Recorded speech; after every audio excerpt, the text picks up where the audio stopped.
네, 이번에는 두 번째 시간 강의인데요.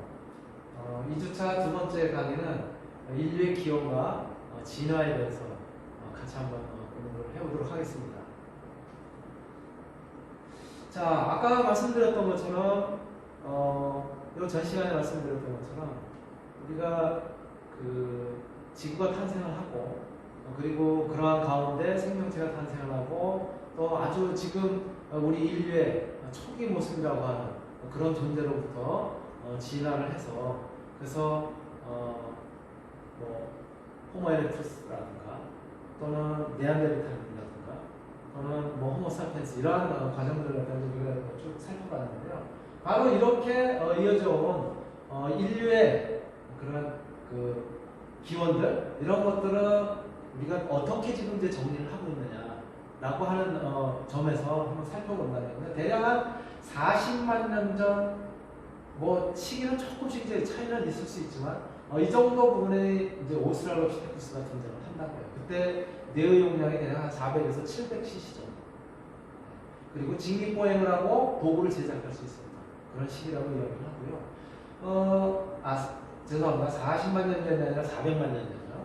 그리고 170만 년 전 정도에 우리가 호모 에렉투스라고 하는 뇌 용량이 한 800에서 1000cc 정도 되는 그리고 자바인이라든가 우리 동남아시아에 있는 자바섬이나 하는 데가 있잖아요.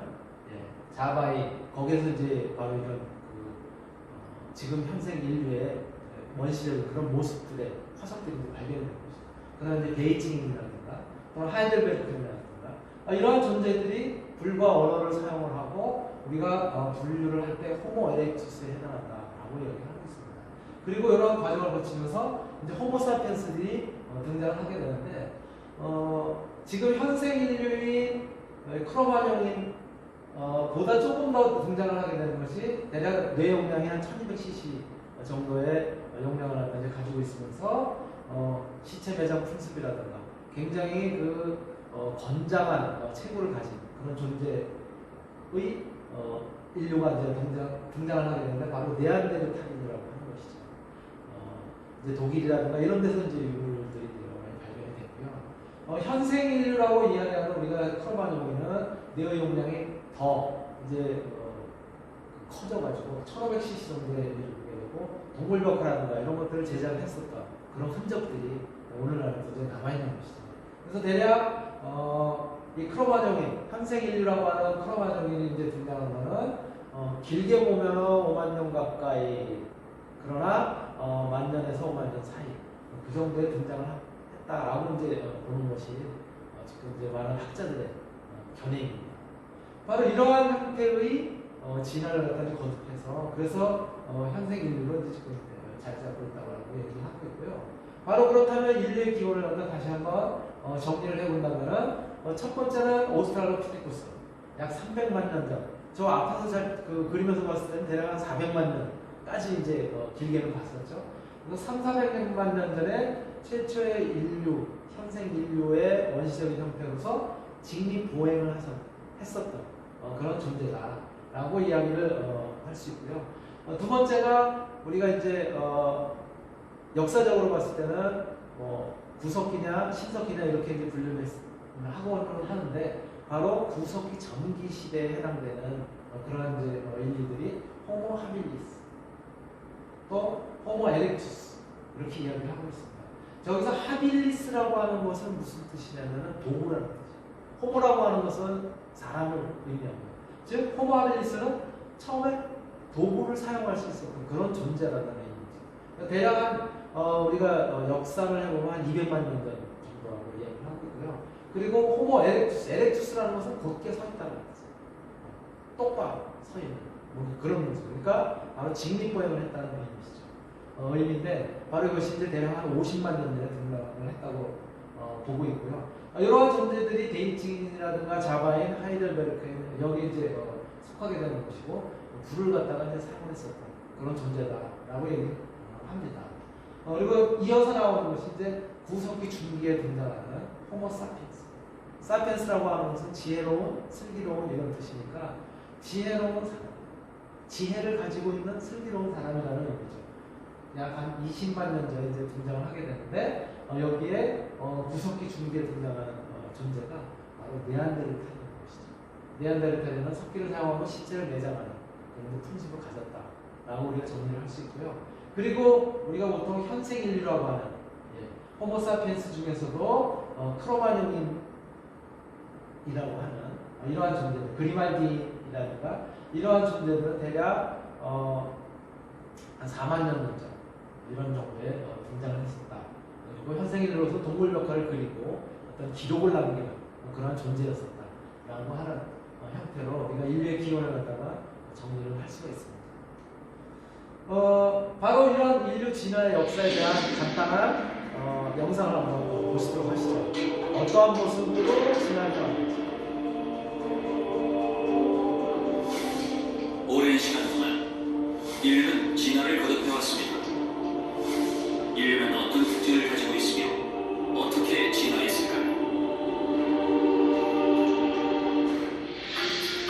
이들은 과거에 살았던 대표적인 인류입니다. 진화를 거듭하며 인류는 키가 커지고 날씬해졌습니다. 이는 직립보행에 적응해가는 과정이었습니다. 오스트랄로피테쿠스는 직립보행을 했습니다. 직립보행은 인류와 다른 동물들을 구분짓는 큰 특징 중 하나이지만 사지보행에 비해 매우 불안정합니다. 오스트랄로피테쿠스의 뼈를 블록처럼 만들어 봅시다. 블록이 곧 넘어질 것처럼 불안하군요.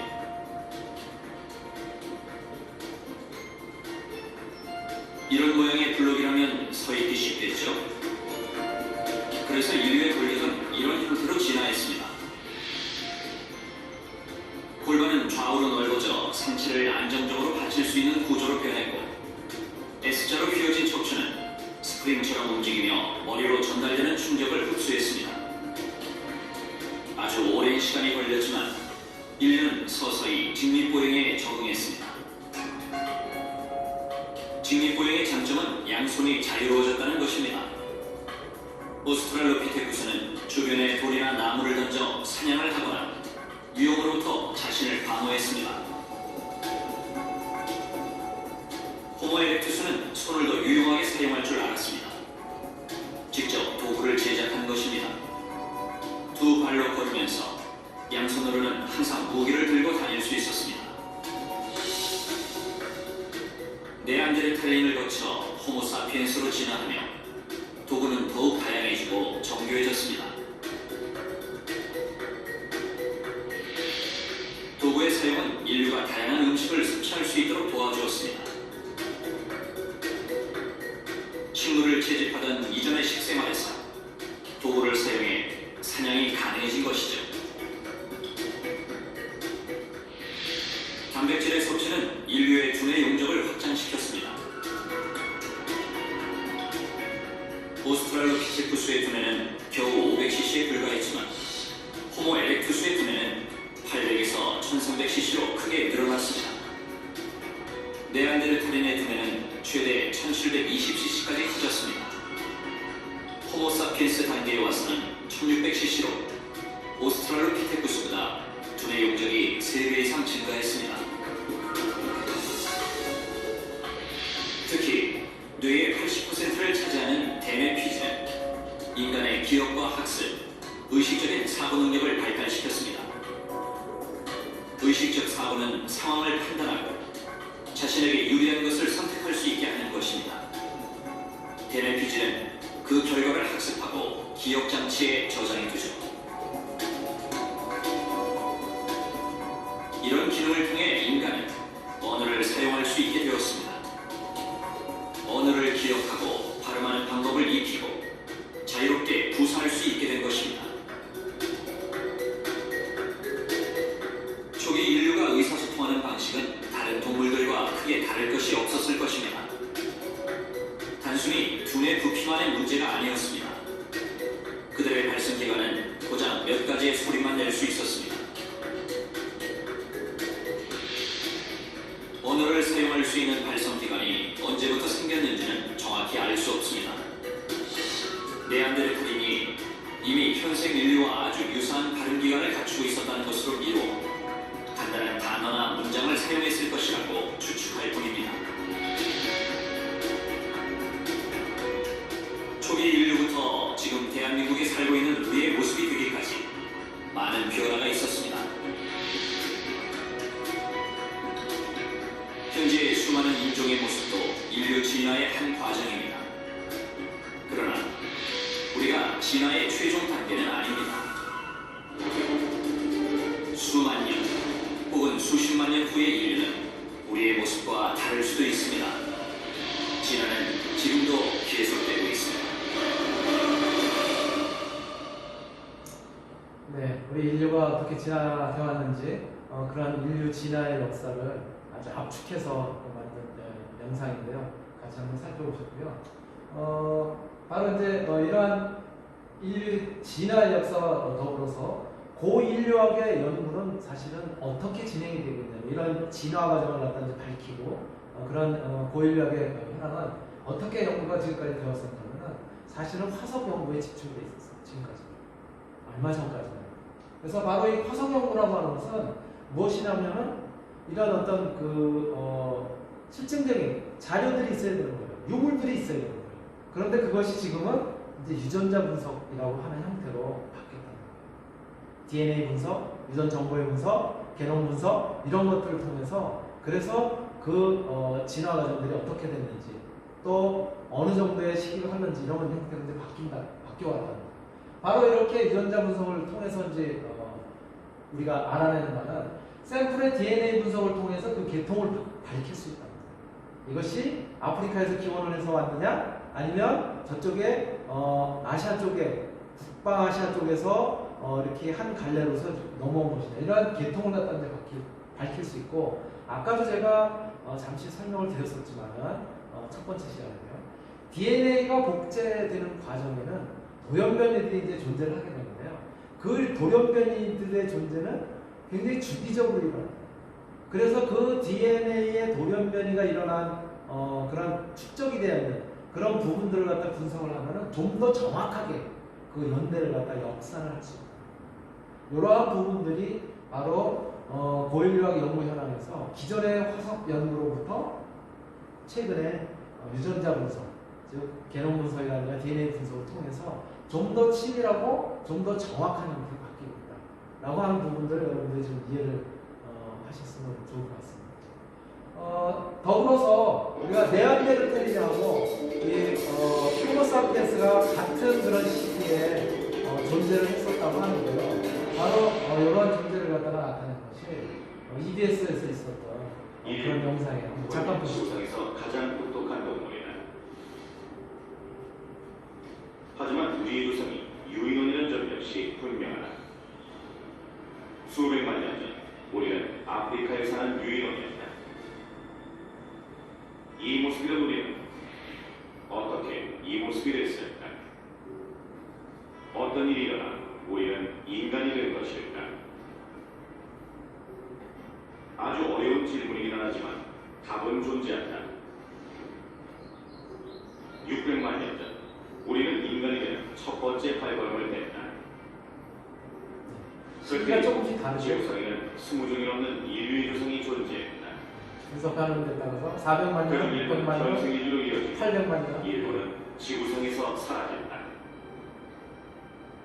지금으로부터 5만 년 전만에 지구상에는 4종 정도의 인류가 동시에 살고 있었습니다. 하지만 지금은 한 종뿐이지요. 왜 우리는 살아나고 다른 종들은 사라졌을까? 새로운 발견들 덕분에 인류 진화의 마지막 단계로 속속 드러나고 있다. 현생 인류 호모사피엔스가 어디서 왔는지 알게 된 것이다. 유전자 연구에 따르면 현존하는 인류는 모두 소규모 집단의 후손입니다. 600년 전부터 갈라져 나왔죠. 그들은 전 세계로 뻗어나가고 다른 초기 인류들을 밀어냈다. 네안데르탈인이 대표적인 예다. 네안데르탈인은 성공적인 종이었어요. 3, 40만 년이나 유럽에서 살았죠. 하지만 결국 현생 인류한테 밀려나고 맙니다. 그들은 왜 왜 현생 인류한테 밀려났을까? 유전공학의 발달은 이 수수께끼를 풀고 있다. 네안데르탈인의 유전자를 분석한 덕분이다. 네안데르탈인은 우리와 어떻게 달랐고 우리는 무엇이 특별했을까? 현생 인류 호모사피엔스는 어떻게 지구의 주인이 됐고 어떤 특징 덕분에 최후의 생존자로 남을 수 있었는지 알아보자.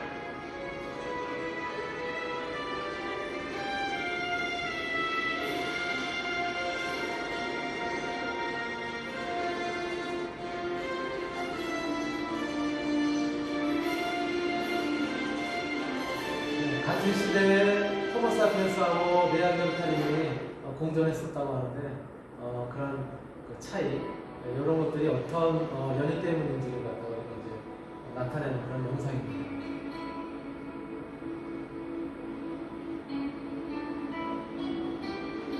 극소수의 인류만 살아남은 지구를 상상해보자. 우리는 수천 명뿐이다. 종의 역사도 길지 않다. 우리 종의 생존 여부는 우리를 둘러싼 환경에 달려있다. 지금으로부터 140만 년 전, 호모사피엔스는 멸종위기를 맞이했다. 최근에 인류학적 관련자들은 우리 종의 초라한 탄생과 지구 곳곳으로의 이동에 대해 말해줬다. 현생 인류는 곳곳에 뿌리를 내리고 살던 호모 에렉투스와 네안데르탈인을 멸종으로 내몰았다. 현생 인류는 환경을 이용하는 능력이 뛰어납니다. 오히려 중동으로 이주하자 호모 에렉투스가 멸종했고 유럽으로 이주했을 때는 네안데르탈인이 멸종했죠. 40만 년 가까이 네안데르탈인은 빙하기의 유럽에 살고 있었다. 그들은 뛰어난 사냥꾼이었고 우리보다 머리가 컸고 종의 역사도 우리의 2배나 됐다. 현생 인류 탄생 전까지 가장 진화한 종이었던 네안데르탈인은 깡들이 사라져버렸다. 그 이유는 무엇일까?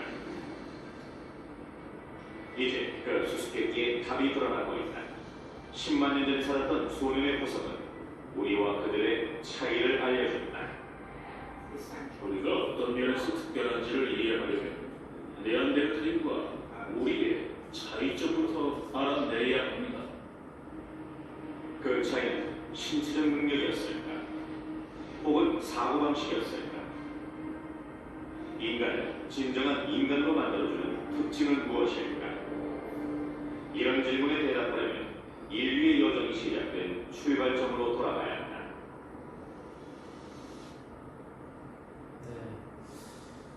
네. 이 영상도 좀 안타깝지만 이 정도에서 제가 좀 잘라야 되겠습니다. 마찬가지로 이 영상도 여러분들이 제가 구글 클래스에 올려놓겠지만 이 영상에 대한 주소 물론 이제 이 자료에 맨 밑에도 그 여러분들 가지고 있는 자료는 이제 나타나 있으니까 들어가서 이제 보시면 조금 더 네안데르탈인이 어떻게 해서 호모사피엔스에 의해서 밀려나고 그러한 차이점들의 요인이 무엇이었었는지 이런 것들을 여러분들이 조금 더 이제 확인을 할 수가 있습니다. 네. 여러분들 각자 이제 확인을 하시도록 하고요. 이야기를 조금 더 이제 진행을 하겠습니다.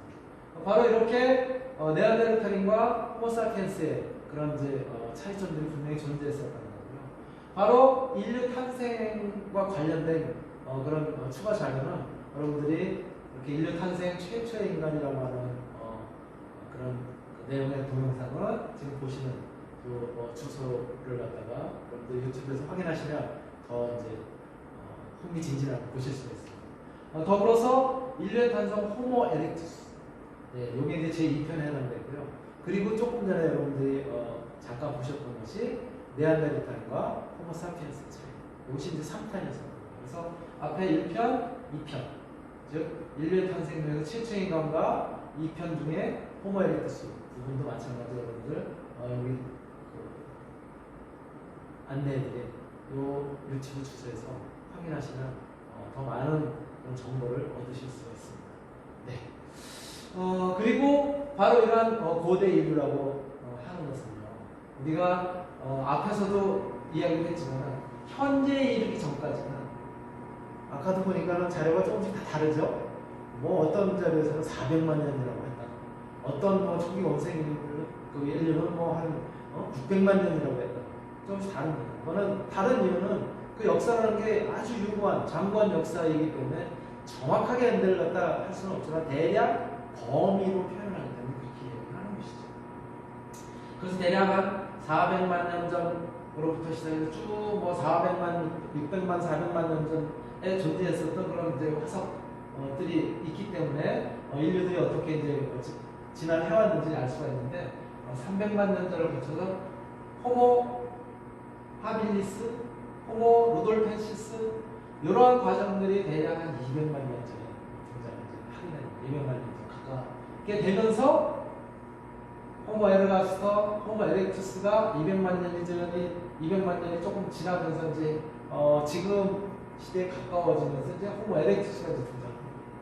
그리고 100만 년을 지나서 대략 호모 안테세소르라든가 하이델베르크인 아까 잠깐 보신 것처럼 40만 년, 뭐 50만 년, 60만 년 그러한 과정에서 네안데르탈의 호모사피엔스 그리고 호모 플로렌스라고 하는 그런 부분들이 현생 인류가 가까워질수록 굉장히 다양한 종족들이 존재했습니다. 그럼에도 불구하고 경쟁에서 전부 도태가 되고 호모사피엔스만이 지금 현재 우리 지구상에는 현생 인류로서 지금 존재하는 호모사피엔스로서 오직 유일한 종으로 존재를 하고 있다라고 하는 것이 전체적인 흐름에서 하나의 도표를 보실 수가 있는 거죠. 그래서 바로 이런 고대 인류들은 호모 하빌리스는 신장 1m 정도였다가 호모 에르가스터는 신장 1m 70 정도였어요.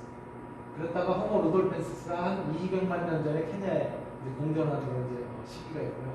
그리고 바로 단일종 진화하면서 복수종의 그런 이론으로 바로 저렇게 다양한 그런 종들이 있었기 때문에 또 학자들이 이제 돌아서 기존의 단일종에서 이렇게 다양한 종들이 그림에서 보시는 것처럼 이렇게 이제 돌아서는데 이게 이제 2012년에 경향신문에서 나타났었던 그런 내용들이에요.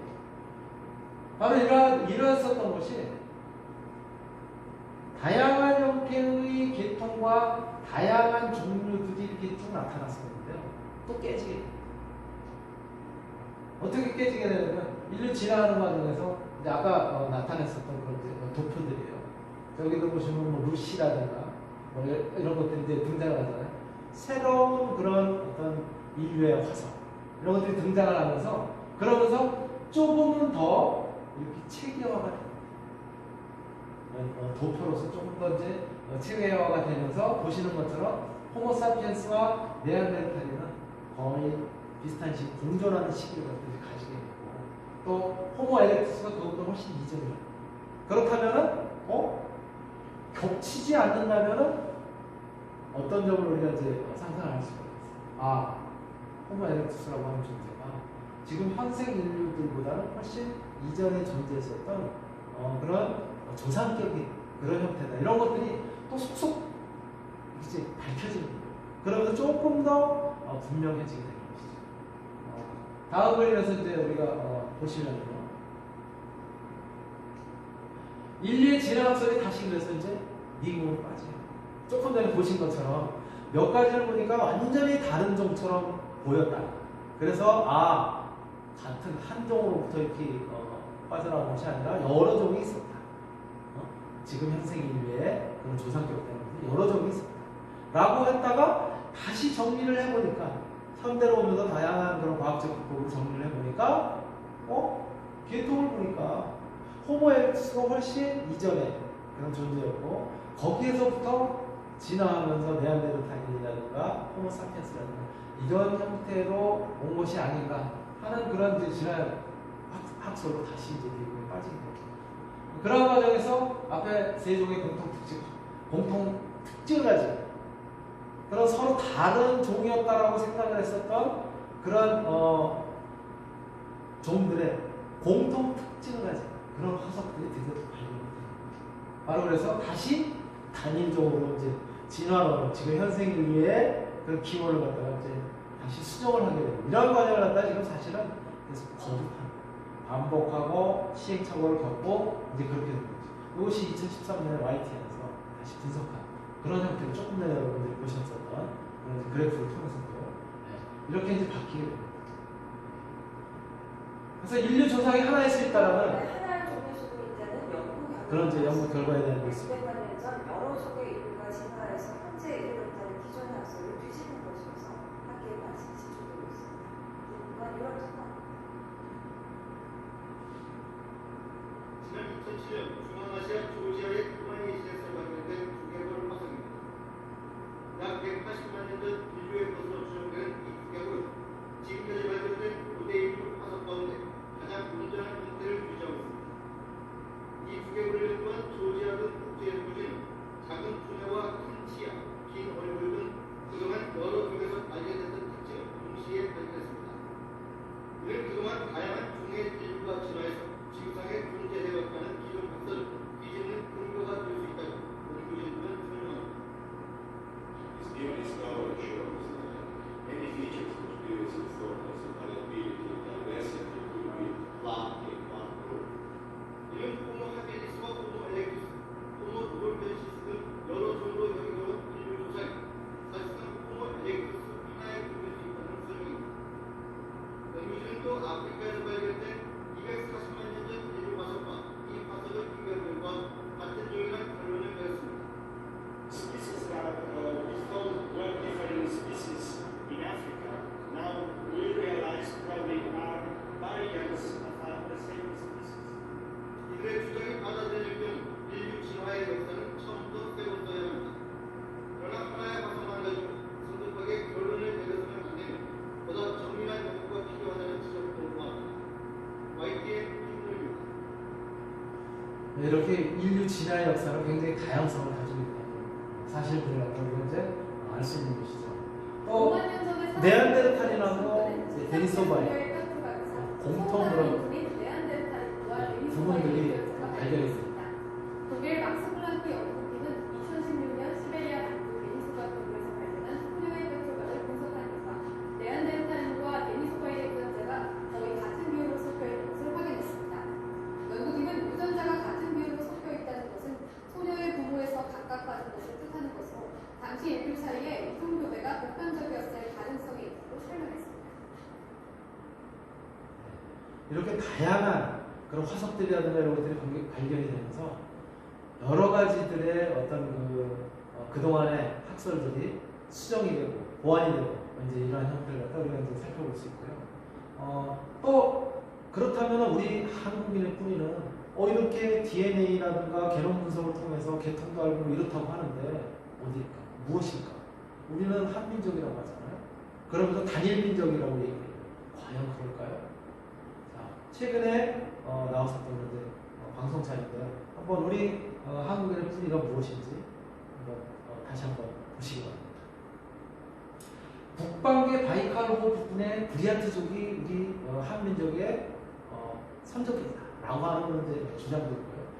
남방계 동남아시아로부터 이런 것이다 라고 하는 그런 이제 주장이 있습니다. 과연 어느 쪽이 정답일까? 사실 알기 어렵죠.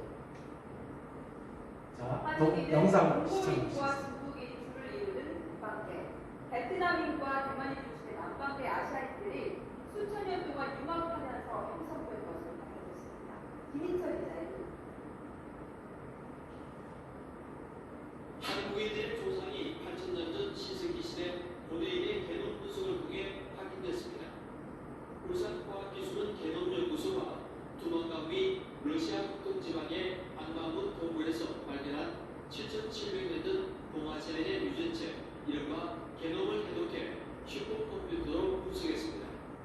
이 연구소는 고고학자와 생물학자, 게놈학자로 구성된 국제 연구팀과 함께 고대인 5명의 뼈에서 추출한 DNA를 이용해 게놈을 해독한 겁니다. 이 고대인은 한국인처럼 갈색의 눈과 산 모양의 한리 유전자를 가진 수뇌민이었습니다. 우위를 잘 소화하지 못하는 유전변이와 고혈압이 약한 유전자, 또 많은 귓밥을 가진 유전자 등 현대 동아시아인의 전형적인 유전 특성이 있었습니다. 항만문 동굴인의 고대 개념과 한국인의 유전체를 비교